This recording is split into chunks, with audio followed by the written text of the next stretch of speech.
Les policiers ont perquisitionné les propriétés et le théâtre de Dieudonné, Romain. Oui, des perquisitions, notamment en Eure-et-Loire et dans son théâtre de la Main d'Or à Paris.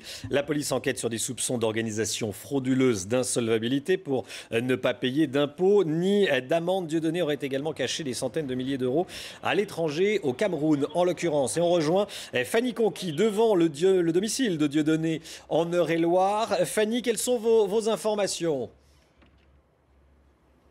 Mais écoutez, la perquisition est toujours en cours. Les policiers ont passé toute la journée ici, au domicile de Dieudonné. Il faut préciser que c'est une très grande propriété et a priori, Dieudonné serait présent lors de cette perquisition. En début d'après-midi, on a aperçu des membres de la police technique et scientifique arrivés. Ils avaient une mallette. Ils ont passé seulement quelques minutes au domicile puis sont repartis. La perquisition, elle, est toujours en cours. On aperçoit du mouvement dans la maison.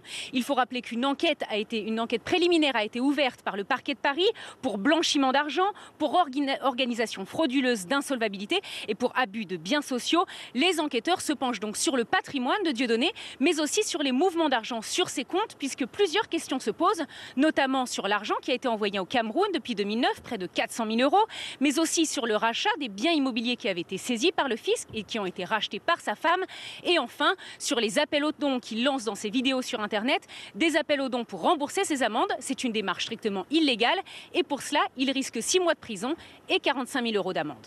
Fanny Conqui avec Mayalène de Castelbajac. Merci à toutes les deux.